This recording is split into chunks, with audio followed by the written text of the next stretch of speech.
નમસ્કાર, વીટીવી ન્યૂઝમાં આપનું સ્વાગત છે। સમાચાર સાથે હું છું નેહા।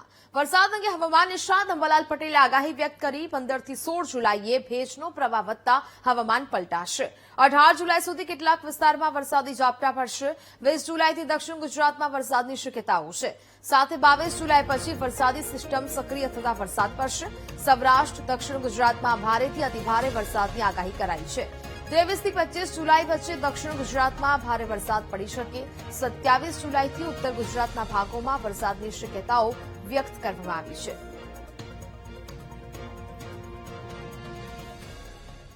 17-18 માં પણ એક સિસ્ટમ બંગાળ ઉપસાગરમાં બનશે।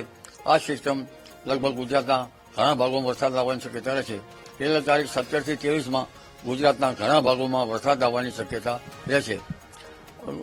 લગભગ તારીખ 22, 23 ને 24 માં દક્ષિણ ગુજરાતના ભાગોમાં કેટલા ભાગોમાં ભારે વરસાદ થવાની શક્યતા રહેશે અને જુલાઈની અંત સુધીમાં તો ભારેથી અતિભારે વરસાદ થવાની શક્યતા રહેશે।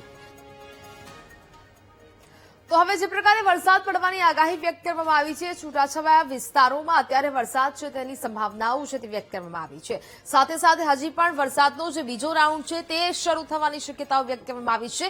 સાથે દક્ષિણ ગુજરાતના જેટલા ભાગો છે ત્યાં ફરી એક વખત ભારે વરસાદ અને મેઘરાજા બગડાટી બોલાવી શકે તેવી પણ સંભાવનાઓ છે તે અત્યારે વ્યક્ત કરવામાં આવી રહી છે। હવે વિંડીના માધ્યમથી સમજીશું કે વરસાદી વાતાવરણ છે તે શું કહી રહ્યું છે। તે હજી પણ અહીંયા એ વાતાવરણ છે તે જોવા મળી રહ્યું છે અને ખાસ કરીને આ દક્ષિણ ગુજરાતનો જે ભાગ છે ત્યાં છૂટોછવાયો વરસાદ થતો જોવા મળી શકે। સુરત, નવસારી, વલસાડ અને વાપીમાં વરસાદી સંભાવનાઓ છે તે અહીંયા વ્યક્ત કરવામાં આવી રહી છે। સાથે સાથે આ તમામ જે દક્ષિણ ગુજરાતનો ભાગ છે તેની સાથે મધ્ય ગુજરાતના પણ કેટલાક વિસ્તારો છે ત્યાં પણ વરસાદી વાતાવરણ જોવા મળી શકે છે। આ બાજુ વડોદરામાં પણ વરસાદી સંભાવનાઓ એટલે કે છૂટાછવાયા વિસ્તારોમાં ધીમી ધારે વરસાદ છે તે થતો જોવા મળી શકે। આ સૌરાષ્ટ્રનો આખો પટ્ટો છે ત્યાં પણ એ વરસાદી સંભાવનાઓ છે તે વ્યક્ત કરવામાં આવી છે। આ બાજુ અમરેલી છે, ધારી, રાજુલા, જૂનાગઢમાં પણ ધીમી ધારે વરસાદ જોવા મળી શકે। આ બાજુ વેરાવળમાં પણ વરસાદની સંભાવના છે। દરિયાકાંઠા વિસ્તારના જે વિસ્તારો છે ત્યાં ધીમી ધારે વરસાદી સંભાવનાઓ છે તે વ્યક્ત કરવામાં આવી છે। પોરબંદરમાં પણ ધીમી ધારે વરસાદી સંભાવનાઓ છે તે વ્યક્ત કરવામાં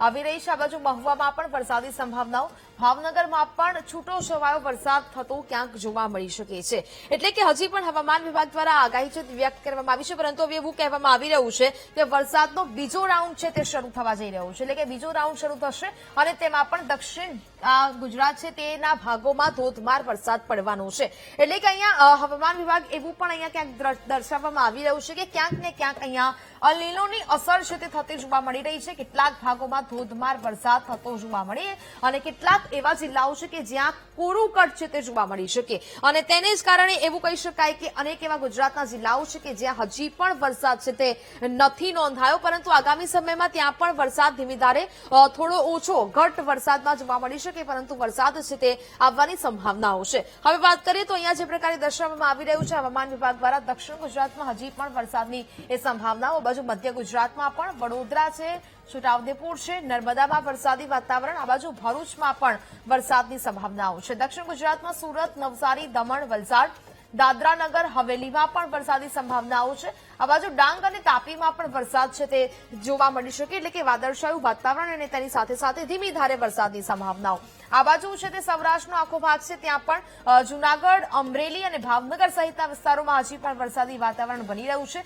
ગીર સોમનાથમાં પણ વરસાદની સંભાવનાઓ છે તે વ્યક્ત કરવામાં આવી રહી છે। એટલે કે હવે વરસાદી વાતાવરણ જોવા મળશે। કચ્છમાં જ્યાં બિલકુલ વરસાદ છે તે નથી નોંધાયો, સિઝનનો 0.2% જેટલો વરસાદ છે તે નોંધાયો છે અત્યાર સુધી, પરંતુ હજી પણ આગામી સમયમાં જુલાઈના અંત સુધીમાં અનેક ભાગોમાં વરસાદી શક્યતાઓ છે તે વ્યક્ત કરવામાં આવી છે, પરંતુ એવું પણ કહેવામાં આવી રહ્યું છે કે વરસાદની ઘટ છે તે જોવા મળી શકે છે, કારણ કે અલ નીનોની અસર છે તેને કારણે અનેક એવા જિલ્લાઓ છે કે જ્યાં ધોધમાર અને ભારે વરસાદ પડી શકે, તો અમુક જિલ્લામાં જે જોઈએ એટલો વરસાદ છે તે ન વરસી શકે। એટલે કે આ માત્ર એક શક્યતાઓ છે, એક અનુમાન છે તે લગાવવામાં આવી રહ્યું છે, પરંતુ અત્યારે જે પ્રકારની આ સંભાવનાઓ છે તે વ્યક્ત કરવામાં આવી છે। આવતીકાલની વાત કરી લઈએ। હવે વરસાદનું જોર અહીંયા ધીરે ધીરે વધી રહ્યું છે।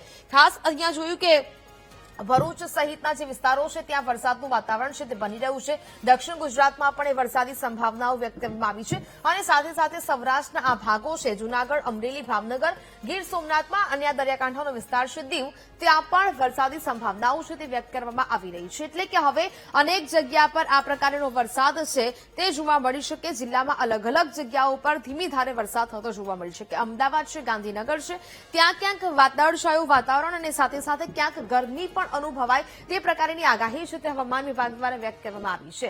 હજી પણ એવું કહેવામાં આવી રહ્યું છે કે વરસાદનો જે બીજો રાઉન્ડ શરૂ થાય ત્યારે પણ દક્ષિણ ગુજરાતના જે ભાગો છે ત્યાં વરસાદી સંભાવનાઓ છે તે અહીંયા જોવા મળી શકે છે અને સાથે સાથે આજે વરસાદ અત્યારે થતો જોવા મળી રહ્યો છે, જેને લઈને હવે એવું કહેવામાં આવી રહ્યું છે કે રથયાત્રાના દિવસે અમદાવાદમાં પણ હળવો વરસાદ પડવાની સંભાવના છે. હવામાન નિષ્ણાંત અંબાલાલ પટેલે આગાહી વ્યક્ત કરી છે. રથયાત્રાના દિવસે પણ ધીમો વરસાદ છે તે જોવા મળી શકે, આવી છાંટણા પડી શકે. અષાઢી બીજના દિવસે અનેક ભાગોમાં હળવો વરસાદ પડવાની આગાહી વ્યક્ત કરાઈ છે. રથયાત્રામાં જોવા જઈએ તો હવામાનમાં આશ્ચર્ય પડતો આવશે.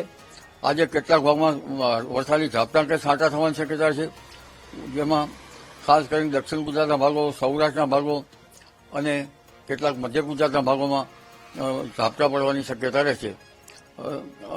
અને અમાસની આસપાસ પણ લગભગ ઉત્તર ગુજરાતના કેટલાક ભાગોમાં ધીરે ધીરે વરસાદી ઝાપટા પડવાની શક્યતા રહેશે.